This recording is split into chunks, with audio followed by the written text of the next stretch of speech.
Deas, who is the trainer and one of the managers of Deontay Wilder, has said that the whole Joshua versus Wilder situation left him feeling pretty frustrated. He thought that the fight was on as soon as they offered the 50 million. And he's thankful that Wilder is in fact going to be fighting Tyson Fury next. And because if that hadn't, he didn't quite know where 2018 was going to go for Wilder, as in top quality opponents, because Wilder is looking for a career defining fight.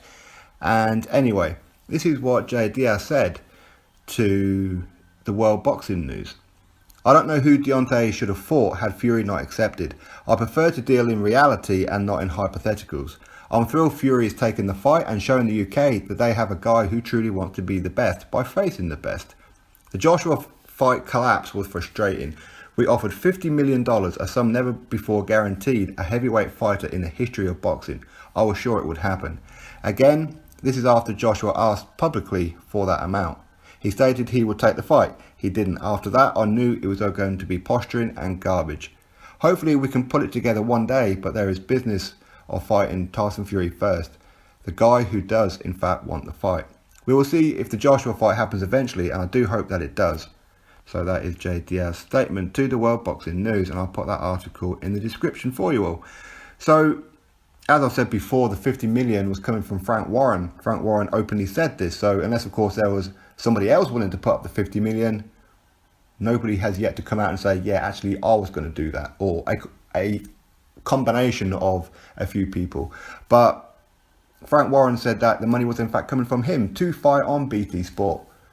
Joshua can't fight on BT Sport, and I'm getting a little bored of saying about it, but just for those who may have never seen my videos before and don't know about this, then Frank Warren, BT Sport, nothing to do with Joshua. Joshua cannot fight on BT Sport unless there was a mandatory situation and Joshua lost the purse bid, in which case the winner of the purse bid then owns all the rights to all the fight, therefore he can put the fight on to BT Sport or any platform that they choose. Joshua versus Wilder is a voluntary, which means a voluntary, he must fight on Sky Sports for the UK. For the rest of the world, Wilder and his team could have broadcast at any other network in the world, in any country. It wouldn't matter, but in the UK it had to be Sky Sports. So unless there was another alternative to this 50 million, as in somebody other than Frank Warren was offering the 50 million, then you know what?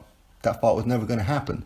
Now, I understand the frustration, of course, because Wilder does want a career-defining fight, and I've said it on many occasions, and this is why I've been pressuring him from my little 2 pence worth of just saying, listen, you need to step it up. You've been giving the fans promises after promises, but these fights never materialise. There always seems to be a reason why these fights can't happen, albeit that maybe his manager in Shirley Finkel said that he's not ready for a Vladimir Klitschko fight. That was like the catalyst from then on in. So, of course, when he's fighting people like Chris Arreola, Arthur Spilker, Gerald Washington, and people like that, people are just looking, even Americans, and I've seen plenty of American channels out there saying, what the hell are you doing? Who are you fighting? He even tried to fight Andre Wawrzyk, which is ridiculous. But you know what? And the Povetkin one as well. He was in camp. He was over here in the UK in Sheffield, and he was getting ready to board a plane to go to Russia in the final couple of weeks before the fight. Alexander Povetkin, he tested positive for whatever the hell it was, but it was a substance that was previously okay to use. Now, for me, I don't agree with any of it. Personally, I don't think anything should have been in the system, but the test results did show that he was within the legal limit, which meant the fight should have went ahead. Wilder jumped on a plane, went back.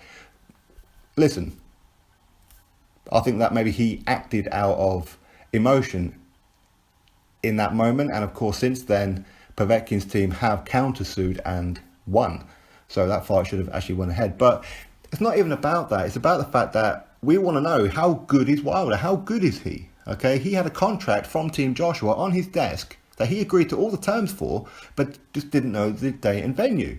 So he should have just signed, because now he's going to be fighting Tyson Fury, November, December time, when he could have been fighting Joshua in the last week of October or the first week of November. That's all it was. It was just a 2-week period. And the venue would have been 100% Cardiff, Wales, the Principality Stadium. So it's not too far apart. Now again, if we go back to this 50 million, when the deal that they offered Joshua was, it's either going to be in November or December in New York or Vegas. So again, you don't get much vaguer than that, and they're asking him to sign, which is crazy. And also sign for the fact that he's going to be on BT Sport, which he couldn't do. So Joshua needed to know all the details. They didn't give him all the details. And Deas knows that, of course, and he's not going to come out and say, yeah, you know what, it was actually Team Wilder, it was Shirley Finkel or whoever that messed this deal up. They could have got this deal done. So, of course, he has to take the side of Wilder, no doubt, because Deas is a real straight shooting guy. He really is, and I like him. I really do like him. And I like Wilder as a person for what he'd done to get into boxing, to help support his daughter from spina bifida, to help give her the best medical treatment now in the world. Is fantastic. And recently he's inviting 2 couples from Northern Ireland to go watch him fight Tyson Fury, because these guys have similar problems within their personal life with their children. So he's paying for them to fly them out to watch him fight Tyson Fury, even though these guys are Tyson Fury fans. So he's got a real good heart. It's just the record and the excuses that I don't like. And the fact that he would accuse others of not doing something when he hasn't done it himself. This seems to be my issue. But anyway, hopefully this fight does happen. The Fury fight, of course, we're still waiting for a date and venue. And apparently this was 99% done 5 weeks ago. And we're still waiting. So what the hold-up is, who knows? Who really knows? But anyway, that is the statement of Deontay Wilder's trainer and co-manager as well in Deas.